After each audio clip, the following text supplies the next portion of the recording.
혹시 오늘 이 예배 자리에 앉아 있으면서 마음 한구석에서 이런 생각이 들지 않습니까? 내가 무슨 자격이 있다고 여기에 앉아 있지? 또 그 죄를 반복했는데 하나님이 날 보실까? 아마 하나님도 나를 이제는 포기하셨을 거야. 그 목소리는 작지만 예배 중에도 끊임없이 우리 귀에 속삭입니다. 찬양의 가사가 마음에 들어오지 않고 기도하는 중에도 감격보다 부끄러움이 앞섭니다. 어떤 때는 설교를 들으면서도 마음속에서 이렇게 말하고 있죠.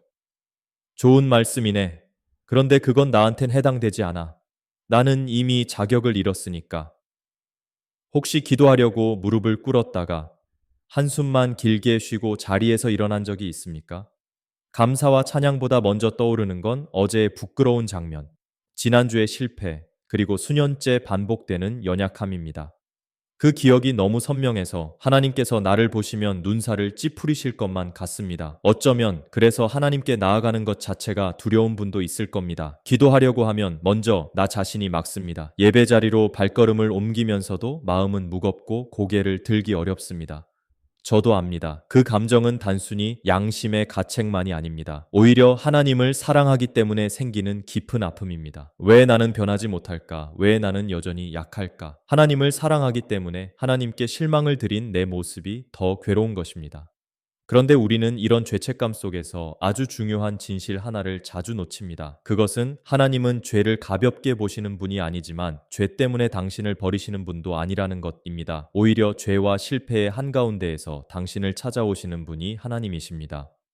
탕자의 비유를 기억하십니까? 아들이 집을 떠나 자기 마음대로 살다가 모든 것을 잃었을 때 아버지는 기다림을 멈추지 않았습니다. 아들이 돌아오기 전날도, 그 전날도, 그리고 그 다음 날도 아버지는 여전히 집 앞을 바라보았습니다.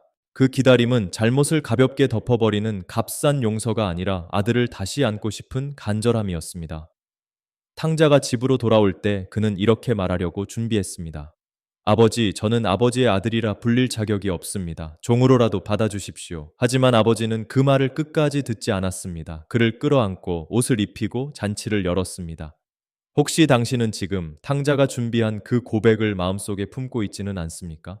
하나님, 저는 이제 주님의 자녀라 불릴 자격이 없습니다. 그냥 멀리서만 서 있겠습니다. 그러나 하나님은 오늘도 당신에게 다가와 말씀하십니다. 네가 어떤 모습이든 나는 네 아버지다. 나는 네가 돌아오기를 기다렸다.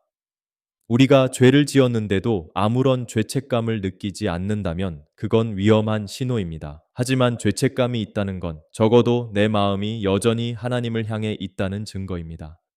죄책감은 내가 하나님을 사랑하기 때문에 생기는 것입니다. 마음이 완전히 굳어버린 사람은 이런 아픔조차 느끼지 못합니다. 그렇다고 해서 죄책감에 계속 갇혀 있어야 한다는 뜻은 아닙니다. 죄책감은 회개로 가는 길목이지 평생 머물러야 하는 감옥이 아닙니다. 문제는 우리가 그 감옥 안에 스스로를 가두고 열쇠를 잃어버린다는 것입니다. 하나님은 오늘 그 감옥 문을 열어주시고 우리를 밖으로 불러내십니다. 그리고 이렇게 말씀하십니다. 내가 너를 부른 이유는 너를 정죄하기 위함이 아니라 너를 회복하기 위함이다. 시편 51편에서 다윗은 이렇게 고백합니다. 하나님, 내 속에 정한 마음을 창조하시고 내 안에 정직한 영을 새롭게 해 주십시오. 다윗은 죄를 가볍게 여기지 않았습니다. 그는 무너졌고 부끄러웠습니다. 그러나 동시에 하나님께로 나아갔습니다. 왜냐하면 그는 알았기 때문입니다. 하나님이 여전히 자신을 사랑하신다는 것을. 당신이 기도할 용기가 없을 만큼 부끄럽다고 해서 하나님이 당신을 포기하신 것이 아닙니다.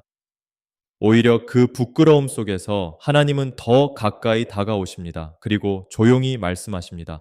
나는 네가 다시 돌아오기를 기다린다. 혹시 지금 당신 마음이 이렇게 말하고 있습니까? 난 변하지 못할 거야. 나는 약해. 그 고백을 하나님 앞에 내려놓으십시오. 변화는 우리가 다 해내는 것이 아니라 하나님이 우리 안에서 시작하시는 일입니다. 우리는 그저 돌아가기만 하면 됩니다. 하나님은 오늘도 당신을 향해 문을 열어두셨습니다. 그 문은 한 번도 닫힌 적이 없습니다. 그리고 이렇게 말씀하십니다. 네가 어떤 모습으로 와도 나는 너를 다시 안아줄 준비가 되어 있다. 이것이 복음입니다. 죄책감이 당신을 묶어두고 있지만 그 사슬을 풀 열쇠는 이미 주님의 손에 있습니다. 혹시 마음이 무겁더라도 오늘 예배가 끝난 뒤 아주 짧게라도 이렇게 기도해 보십시오. 하나님, 저는 또 넘어졌습니다. 하지만 주님은 여전히 저를 사랑하신다고 믿습니다. 그래서 주님께 돌아갑니다. 이 짧은 기도가 다시 걸음을 옮기게 하는 첫 걸음이 될 것입니다. 그 한 걸음이 다시 하나님과의 관계를 회복시키는 시작점이 될 것입니다. 기도하겠습니다. 사랑의 하나님, 저희는 자주 무너집니다. 같은 자리에서 같은 죄로 같은 실수를 반복하며 주님 앞에 부끄럽게 섭니다. 그러나 주님, 그 부끄러움 속에서도 저희를 향한 주님의 사랑은 변하지 않음을 믿습니다. 저희 마음속 깊이 숨어 있는 죄책감을 주님의 빛으로 비춰주시고 회복의 길로 인도해 주십시오. 스스로를 용서하지 못해 주님께도 나아가지 못했던 발걸음을 오늘 주님께로 돌리게 하소서. 그럼에도 불구하고 하나님은 여전히 나를 사랑하십니다. 예수님의 이름으로 기도드립니다. 아멘.